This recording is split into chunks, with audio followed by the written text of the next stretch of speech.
ఆకాశవాణి తాతయ్య మనసు నాటిక రచన శ్రీ కొమ్మూరి రవికిరణ్, నిర్వహణ శ్రీమతి ఎం కృష్ణకుమారి, సహకారం శ్రీ తమ్మిన శివశంకర్.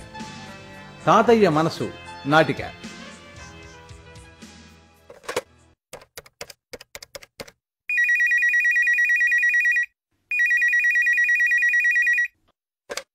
Yeah, Ramarao speaking.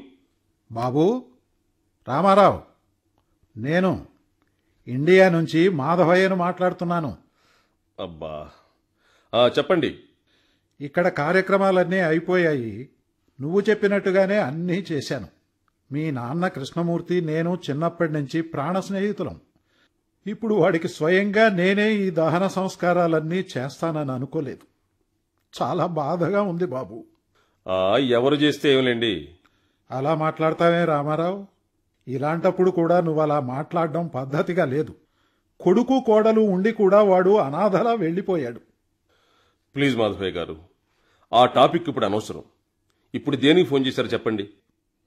సర్లే, నువ్వు ఒక్కసారి ఇండియాకి రావాల్సి ఉంటుంది. వాట్? ఏం మాట్లాడుతున్నారు మీరు? ఆయన పోయారంటేనే రాలేదు. ఆయన ఇప్పుడు ఎందుకు? అంతా అయిపోయిందిగా. అయిపోలేదు.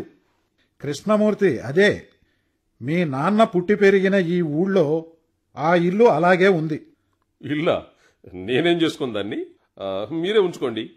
ఆ ఇంటి నమ్మితే ఎంత వస్తుంది? 1,00,000, 2 లక్షలా? 2 కోట్లు. మై గాడ్, అంత పెరిగిపోయింది అక్కడ? చెప్పు, ఎప్పుడొస్తావు? వీలు చూసుకొని వస్తాను. అయితే వచ్చేటప్పుడు నీ కొడుకుని కూడా తీసుకొనిరా. మధ్యలో వాడెందుకు?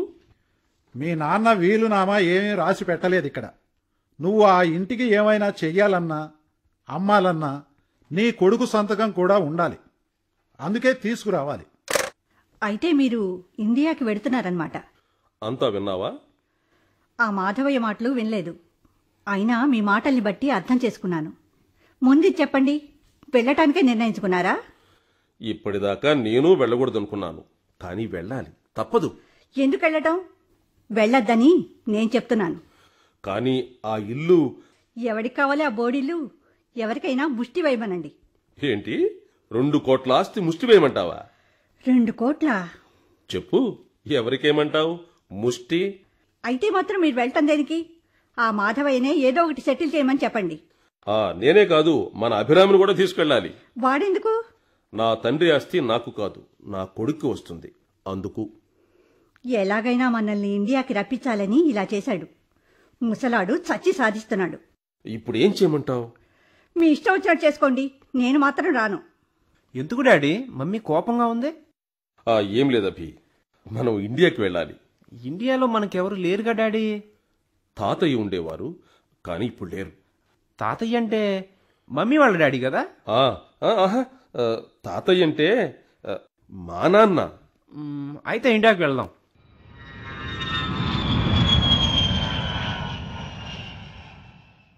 డ్రైవర్, ఊళ్ళోకి రాగానే నిద్రలేవు, మేము పడుకుంటాం.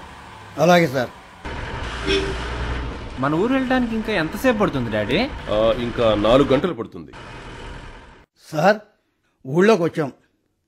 ఎక్కడికి వెళ్ళాలి సార్? చూడు, తిన్నగా వెళ్ళి కుడివైపు తిప్పి మళ్ళీ తిన్నగా వెళ్ళాలి.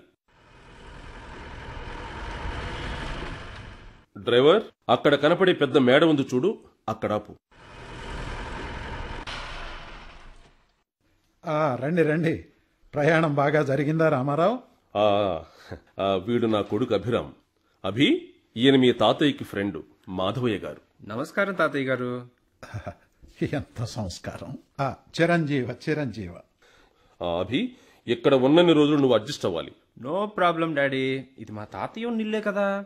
మాధవయ్య గారు, మేము బాగా అలసిపోయాం, రెస్ట్ తీసుకోవాలి. మేము ఎక్కువ రోజులు ఉండం. సాయంత్రం లాయర్ గారిని పిలిపించండి, మాట్లాడాలి. అభి, రా.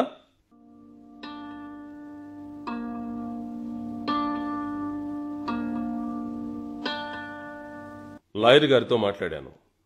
అన్ని డాక్యుమెంట్లు కరెక్టుగానే ఉన్నాయి.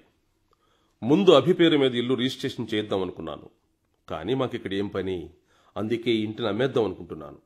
లాయర్ గారే బ్రోకర్స్ని పిలిపిస్తానన్నారు. ఇంకా నేను ఇక్కడ చేయాల్సిన పనులు ఉన్నాయా? ఉన్నాయి.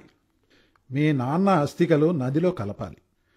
తిథుల ప్రకారం మొదటి నెల చేయాల్సిన కార్యక్రమం 3 రోజుల్లో వస్తుంది. కొడుకుగా ఎలాగూ నువ్వు వాడికి చేయాల్సినవి చెయ్యలేదు.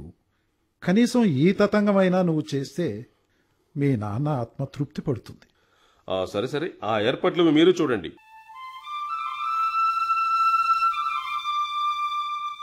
తాతయ్య, తాతయ్య, గుడ్ మార్నింగ్. ఓ అభి, గుడ్ మార్నింగ్. నేను వచ్చి 2 రోజులు అయ్యింది, అయినా ఇల్లు పూర్తిగా చూడలేదు. రా తాతయ్య, చూపిద్దువు గాని. ఇందులో మా తాతయ్య బామ్మ ఉండేవారంటే థ్రిల్లింగ్ గా ఉంది. ఇల్లు మోడర్న్ గానే కట్టారు తాతయ్య. ఇంట్లో చూద్దామన్నా తాతయ్యది బామ్మది ఒక్క ఫోటో కూడా లేదేమిటి తాతయ్య? అది అది చెప్పు తాతయ్య, ఏంటి ఫోటో లేదా? లేకేం బాబు, చాలా ఉన్నాయి. కానీ నువ్వు వచ్చేసరికి మీ తాతయ్యది బామ్మది ఒక్క ఫోటో కూడా నీకు కనపడనివ్వవద్దని మీ అమ్మ ఆజ్ఞ. ఆ షరతు మీదే నిన్ను ఇక్కడికి పంపిస్తా అన్నారు. నా తాతయ్య, నా బామ్మ, ఇందులో అమ్మకు సంబంధం లేదే. ప్లీజ్ తాతయ్య, నాకు మా తాతయ్య బామ్మను చూడాలనుంది, చూపించవు? కానీ బాబు, తాతయ్య, డాడీకి ఈ విషయం చెప్పను, నీ మీద బ్లేమ్ రాదు. ప్లీజ్ తాతయ్యను చూపించు. అయితే నాతో రా. ఇదేంటి, ఈ గదికి తాళం వేసుంది? మీ అమ్మగారి ఆజ్ఞ ప్రకారం మీ తాతయ్యకు సంబంధించినవన్నీ ఈ గదిలోనే పెట్టాను. లోపలికి రా. ఇదిగో మీ తాతయ్య బామ్మల ఫోటో. ఓ వావ్, గుబురు మీసాలతో స్టైల్గా కింగ్లకి కింగ్లా ఉన్నాడు మా తాతయ్య. బామ్మ కూడా చాలా అందంగా ఉంది. వీళ్ళది డెఫినెట్ గా లవ్ మ్యారేజ్ అయి ఉంటుంది కదా తాతయ్య? ఇదిగో ఇది చూడు. ఇదేమిటి, బనియన్, పెన్నుతో గీతలు, డర్టీగా ఉంది. ఇలాంటివి వేసుకునేవారా తాతయ్య? చీ. కాదు బాబు, అలా డర్టీగా చేసింది నువ్వే. నేనా? అవును. నీకు తెలుసో తెలియదో, నీ చిన్నప్పుడు, అంటే నీకప్పుడు 4 ఏళ్లు, నువ్వు మీ అమ్మా నాన్నలతో ఇండియాకు వచ్చావు. బహుశా అదే ఆఖరుసారి. నేను వచ్చానా? మరి డాడీ నాకెప్పుడు చెప్పలేదే. మీరందరూ వచ్చారు. అప్పుడు నువ్వు మీ తాతయ్య గుండెల మీద ఆడుకుంటూ పెన్నుతో ఇదిగో ఇలా గీశావు. ఎప్పుడూ నీట్గా ఉండే మీ తాతయ్య నీ అల్లరిని బాగా ఎంజాయ్ చేసేవాడు. అంత ఇష్టం తాతయ్యకు నువ్వంటే. నువ్వు మళ్ళీ రాలేదు కదా, ఉతికితే ఎక్కడ మరకలు పోతాయోనని ఇలా ఉంచేశాడు నీ గుర్తుగా. అప్పుడప్పుడు దీన్ని చూసుకుని మురిసిపోతూ ఉండేవాడు. ఎంత మిస్ అయ్యాను తాతయ్యని బామ్మని. ఊరుకో అది. నువ్వు బాధపడతావని తెలిస్తే నీకు చెప్పేవాడినే కాదు. అసలు మేము ఇన్నాళ్ళు ఎందుకు దూరంగా ఉన్నాం అందరికీ? గొడవలు వచ్చింది మీ బామ్మకి మీ అమ్మకి. చాలా చిన్న గొడవ, తప్పెవరిదో కూడా తెలియదు. మీ బామ్మగారు తర్వాత ఏడాది పోయారు. బహుశా గొడవ మీ అమ్మగారికి కూడా సరిగ్గా గుర్తు ఉండదు. కానీ దూరం మాత్రం పెరిగిపోయింది. ఆ ఆల్బమ్ ఏమిటి? నువ్వే చూడు. ఇల్లు ఎవరి తాతయ్య? ముందు పెద్ద వరండా, పెద్ద గుమ్మం, పెద్ద గది, తర్వాత ఖాళీగా ఉంది. ఓ వెనకాల మళ్ళీ పెద్ద గదులు, వెనకాల చెట్లు. అర్థం కాలేదా? ఫోటోలు చూస్తుంటేనే ఈ ఇల్లు ఎలా ఉండేదో అర్థమవుతుంది. చాలా బాగుంది. ఎవరి తాతయ్య ఇది? ఇంకెవరిది? మీదే. ఆ ఫోటోలో కనబడే ఇల్లు అంటే చాలా ఇష్టం మీ తాతయ్యకి. మరి ఈ ఇల్లు? ఆ ఇంటిని పడగొట్టి ఇలా కట్టించారు. ఎందుకు?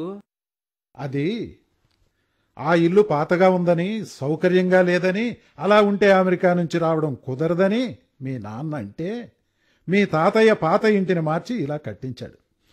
తర్వాత ఆ పాత ఇంటిని మర్చిపోలేక మీ తాతయ్య 2 సంవత్సరాలు మనిషిగా లేదంటే నమ్ము. ఓ వెరీ సాడ్. అభి, వెళదామా? మీరు వెళ్ళండి లేండి తాతయ్య, నేను కాసేపు ఉండి వస్తాను.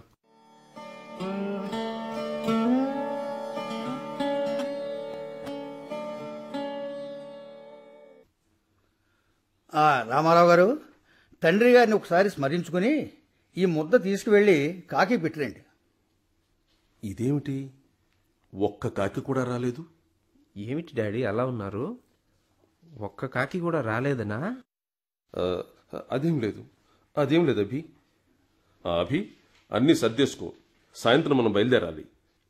నేను అమెరికా రావట్లేదు డాడీ, ఇక్కడే ఉంటాను. ఏముంటున్నావు నువ్వు? సిల్లిగా మాట్లాడకు, మళ్ళీ వస్తాంగా. అరే, ఎందుక కన్నీళ్ళు? నేను నిజంగానే అంటున్నాను డాడీ, నాకు రావటం ఇష్టం లేదు. Are you mad? పిచ్చి పిచ్చి అటాచ్మెంట్స్ పెట్టుకోకు, ఇక్కడ ఎవరూ లేరు మనకి.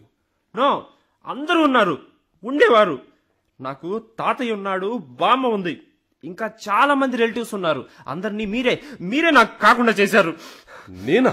అవును డాడీ, మీరే ఇన్నాళ్ళు నాకు తాతయ్య ఉన్నాడని ఎందుకు చెప్పలేదు? అది అది మీ మమ్మీ. నీకు తాతయ్యకి రిలేషన్స్ తెంపడానికి మధ్యలో మమ్మీ ఎవరు డాడీ? నీకు తెలియదు అభి, నీకు తెలియదు. బామ్మకి మమ్మీకి గొడవలయ్యాయి. మరి మీకు మమ్మీకి మధ్య కూడా చాలా గొడవలు అయ్యాయిగా, మరి మీరెందుకు విడిపోలేదు? అభి, ఏమిటా మాటలు? మీకు మధ్యలో ఎన్నైనా ఉండొచ్చు, కానీ మా మధ్యలో రిలేషన్స్ పోగొట్టడానికి మీకేం రైట్ ఉంది డాడీ? అభి అభి నేనెప్పుడు ఒంటరి. నా చిన్నతనంలో నన్ను ప్రీ స్కూల్లో పడేశారు. తర్వాత ఫ్రెండ్స్ ఇళ్లలోనే నా జీవితం గడిచిపోయింది. ఏ రోజైనా నన్ను మీ పక్కన పడుకోబెట్టుకున్నారా? మమ్మీ కూడా అంతే, ఎప్పుడు బిజినెస్ అని నన్ను పట్టించుకోలేదు. నన్ను మీరు ప్రేమించలేదు డాడీ, ప్రేమించాననుకున్నారు. కనీసం నన్ను ప్రేమించే వాళ్ళ దగ్గరికైనా పంపించాల్సింది డాడీ. అక్కడ కల్చర్ అంతే, నీకు తెలియదా? ఏం చేసినా నీకోసమే చేశాం. నా కోసం చేయలేదు డాడీ, నా కోసం చేయలేదు. అందరూ ఉన్నారు, దూరంగా ఉన్న ఎవరు పోగొట్టుకోలేదు. నాకే డాడీ కనీసం ప్రేమ ఆపేక్ష లేకుండా చేశారు. నన్ను ఈ విధంగా పెంచుదామని మీరు నిర్ణయించుకున్నప్పుడు నన్ను కూడా దూరం చేసి తాతయ్య దగ్గరే ఉంచాల్సింది. నాకిప్పుడు తాతయ్య కావాలి, బామ్మ కావాలి, అందరు కలిసి ఉండటం కావాలి.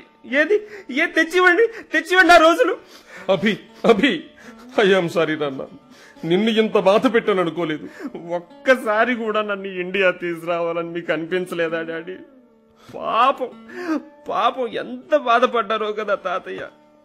ఆయన అక్కర్లేదు, కానీ తాతయ్య ఆస్తి మాత్రం కావాలి. అందుకే మీరు నాకు అక్కర్లేదు. అంత మాట అనుకు అభి, అంత మాట అనుకు. బాబు రామారావు, ఊరుకో బాబు. లేదు మాధవి గారు, లేదు, నన్ను యానవరపండి. ఐఎమ్ సారీ నాన్న, నన్ను క్షమించు. తాతయ్య గుర్తుగా ఉన్న ఈ ఇంటిని కూడా అమ్మేస్తానంటున్నారు. చాలా తప్పు డాడీ. థ్యాంక్ యూ అభి, నేనేమిటో నాకు చెప్పావు. సారీ, ఇంకెప్పుడు అలా జరగదు. ఇల్లు అమ్మను, సరేనా? ప్రతి సంవత్సరం మీ తాతయ్య పోయిన రోజున ఇక్కడికి వద్దాం. తర్వాత ఒక పని చేద్దాం, ఇంటిని పెద్ద లైబ్రరీగా మారుద్దాం. దానికి తాతయ్య పేరు పెడదాం, ఓకేనా? పోనీ ఇదే ఇంటిని పెద్ద ఫంక్షన్ హాల్లా కట్టిద్దాం. దానికి తాతయ్య బామ్మల పేర్లు పెడదాం. అప్పుడు ఇక్కడ ఏ ఫంక్షన్ జరిగినా ఇద్దరి పేర్లు అందరూ తలుచుకుంటారు. ఈ ఆలోచన కూడా అంతగా నచ్చలేదు డాడీ. మరేం చేద్దాం, నువ్వే చెప్పు. ఈ ఇంటిని పగలగొట్టేద్దాం. పగలగొట్టి ఏం చేద్దాం? మళ్ళీ కడదాం. మళ్ళీనా? ఎలా? ఇలా ఇదిగో ఈ ఆల్బంలో లాగా కడదాం డాడీ. ఇది తాతయ్యకి చాలా ఇష్టమైన ఇల్లు డాడీ. మీకోసం మార్చి ఈ ఇల్లు కట్టించాడు. మళ్ళీ నువ్వు అచ్చం ఈ ఆల్బంలో ఇల్లులాగా కట్టిస్తే తాతయ్య ఎక్కడ ఉన్నా ఇక్కడే ఉన్నట్టుంటుంది. బాబు రామారావు, అటు చూడు, ఎన్ని కాకులో. ఇందాక ఒక్కటి రాలేదు. చూసారా డాడీ, తాతయ్య మనల్ని ఆశీర్వదించాడు డాడీ. నిజమే బాబు, నాకిప్పుడు చాలా ఆనందంగా తృప్తిగా ఉంది. బాబు అభిరామ్, తాతయ్య తదనంతరం ఆస్తే కాదు, తాతయ్య మనసు కూడా సంపాదించావు. ఆయుష్మాన్ భవ. మీరింతవరకు తాతయ్య మనసు నాటిక విన్నారు. రచన శ్రీ కొమ్మూరి రవికిరణ్. ఇందులో మాధవయ్య శ్రీ పివి రాఘవరావు, రామారావు డాక్టర్ రెంటపల్లి రవీంద్రభాస్, భార్య కుమారి ఎన్ఏఎం లక్ష్మి, అభిరామ్ శ్రీ దోనేపూడి సందీప్ రాజా, డ్రైవర్ శ్రీ సింగం వరప్రసాదరావు, నిర్వహణ శ్రీమతి ఎం కృష్ణకుమారి, సహకారం శ్రీ తమ్మిన శివశంకర్.